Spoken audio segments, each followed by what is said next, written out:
If you think the women of the Bible were fragile figures who spent their days praying with their heads bowed, you've been the victim of the greatest translation error in history. For 2,000 years, institutionalized religion has molded your mind to believe that the word faithfulness, when applied to a female figure, meant blind obedience, silent submission, and absolute passivity. They sold you the image of the flawless housewife who never questions the system and flees from any conflict. But this is a meticulously constructed farce. When we place the original manuscripts on the surgical table and analyze the cold data of the ancient Middle East, what emerges from the ashes of these scrolls is not a harmless fairy tale. It is a manual of brute survival, intelligence tactics, and lethal civil disobedience.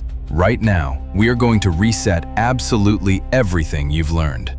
We will dissect Roman imperial laws and ruthless primitive tribal customs to expose the hidden truth. In the ancient world, a woman's faith was never peaceful, let alone silent. It was an act of extreme danger that demanded a constant risk of blood. Welcome to the anatomy of faith. To understand the gravity of what we are about to reveal, we must map the suffocating landscape in which these matriarchs operated. The sociological diagnosis of the 1st century and prior eras is simply terrifying. Imagine being born into an extreme patriarchal society where your body, your choices, and your very biological life do not belong to you. Under the constitution of the time, you are not recognized as an autonomous individual. You are classified as transitional property, a financial asset with an expiration date. Under the unforgiving laws of the Roman Empire, the absolute legal concept of Patria Potestas reigned supreme. The unquestionable power of the patriarch. What did this mean in daily practice? It meant a father had the legal right, endorsed by the judges of Rome, to look at his newborn daughter and order her disposal in an open-air dump. He decided who she would serve, who she would be forced to sleep with, and if the family finances collapsed, he could drag her to the central market and sell her as a slave to liquidate his debts, without committing a single crime. Inside the borders of Israel, Jewish law offered a slightly superior moral protection, but the structural trap remained perfectly set. A woman's security depended entirely on a man's signature. She had to be anchored to a father, a husband, or a firstborn son. If the worst happened and she was left a widow without producing heirs, the tragedy wasn't just romantic grief. Within weeks, she lost her civil identity, family lands, and food source. She fell into a legal vacuum, becoming easy prey for starvation or debt slavery. Therefore, pay very close attention. When ancient texts exalt the great women of the biblical narrative, they are not describing aristocratic ladies discussing ethics and safety. They are reporting the extreme acts of cornered survivors, people who operated with a sociological blade at their throats and zero margin for error. And it is in trying to romanticize this structural violence that we stumble upon the first and gravest historical error. The epicenter of our investigation begins with language itself and how we were manipulated by 16th century European translators. There is a widely known poem in the book of Proverbs, frequently used in religious institutions. This text has been used for generations to draw the archetype of the submissive housewife, the one who sews clothes, scrubs floors in silence, and never raises her voice in protest. The title given to her in our modern Bibles was the Virtuous Woman. However, when we make a precise incision and look at the original manuscripts, we encounter a semantic fraud. The ancient Hebrew term used by the author is Eshet Chayil. Pay close attention to this word, Chayil. Throughout the rest of the Old Testament, the word Chayil never, at any point, means sweetness, delicacy, or quietness. It is a strictly military term. It is the exact same expression used to describe the army of Israel in battle formation. It is translated in dozens of other texts as destructive force, martial power, and the lethal bravery of a warrior. When ancient records speak of King David's elite soldiers, the Hebrew word that defines them is precisely chayil. So, the inevitable question your brain must be asking right now is this: why, when this exact same word of war is applied to a woman, did the translators decide to soften it and reduce it to the term virtuous? Because the idea of a woman with military strength terrified the power structure of the time. The clinical, cold, and literal translation of Proverbs 31 is not a virtuous woman who can find. The historically accurate translation is a woman of military strength, a woman of martial tactics, who will find her.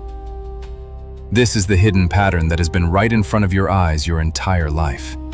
Female biblical faithfulness is not, and never was, a conformist state of mind. It is a non-negotiable, tactical posture. It is the art of planning a cold war against a predatory system trying to exterminate them.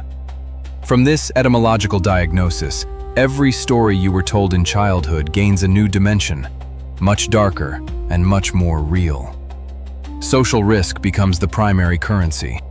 For an ancient woman to exercise her faith in the God of Israel, she was almost always forced to commit a crime against the state, break an inviolable rule of the patriarchy, or irreversibly risk her own reputation. Consider the midwives of Egypt. They received a government directive from the most dangerous man on the planet, the Pharaoh. The executive order was mass infanticide. What would passive faithfulness dictate? Compliance. Yet, they chose the path of resistance. They lied directly into the eyes of the highest authority and used their positions to sabotage the bureaucratic system from the inside. They operated in the shadows, saving lives while committing high treason. This is the exact anatomy of the Eshet Chayil. We see this exact pattern of absolute risk repeating itself like an unbreakable genetic code. When we technically analyze the genealogy of Jesus Christ, we would expect to find only immaculate princesses and untouchable queens. Yet, the historical record exposes a brutally different reality. Tamar, a woman who, to secure her legal right to a family, was forced to stage a high-risk disguise by the roadside. She broke every protocol of decency in an extreme shock tactic, perfectly aware that the consequence of failure would be burning alive in a public square. Rahab, a foreign woman who committed the grave crime of high treason against her own monarch by hiding enemy spies. A cold, strategic decision of pure military survival intelligence. Ruth, an immigrant widow who clandestinely enters the threshing floor where the men slept in the dead of night. Her goal wasn't a romantic encounter, but to directly confront a landowner about the strict legal duty of financial redemption. Bathsheba, a woman who endured the orchestrated murder of her own husband, but who, decades later, maneuvers the political court of Israel with lethal diplomacy to categorically ensure her son assumes the crown.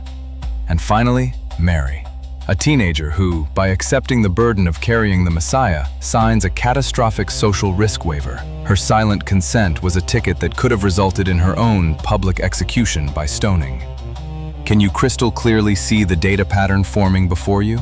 None of these historical figures were classified as faithful because they carefully avoided danger. They were immortalized exactly because they walked, eyes wide open, directly into the line of fire. The true definition of faith in the ancient scriptures is not a fragile inner feeling. The ancient Hebrew word for faith is Emunah, totally different from the Western concept. The word Emunah is directly linked to motor action. It is a calculated risk embodied in an act of constant resistance.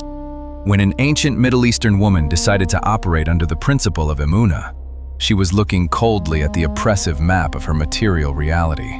Famine, systemic abandonment, state-sanctioned violence. And in the midst of that structural chaos, she decided that the directives of God were more real than the decrees of the men around her. If you remove the risk of immediate death from the story of Queen Esther, she just becomes a pretty girl who won a beauty pageant in Persia.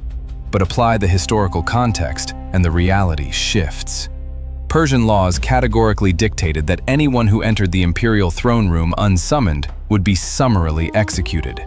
Esther didn't just pray a passive, tearful prayer. She engineered a complex diplomatic strategy. She manipulated the king's unstable ego, isolated her main political enemy, and legally reversed an official decree of genocide. Her faithfulness was a veritable military operation of state intelligence. As we move forward in our documentary series, we will cross the geography of the ancient world to understand, with mathematical precision, the courage behind these women. That silence often attributed to them wasn't ignorance. That silence was pure calculation. It was the necessary tactical pause before the definitive strike. They were never mere supporting characters. They were the true structural engineers of the survival blueprint. From today on, your mind will no longer visualize a passive victim.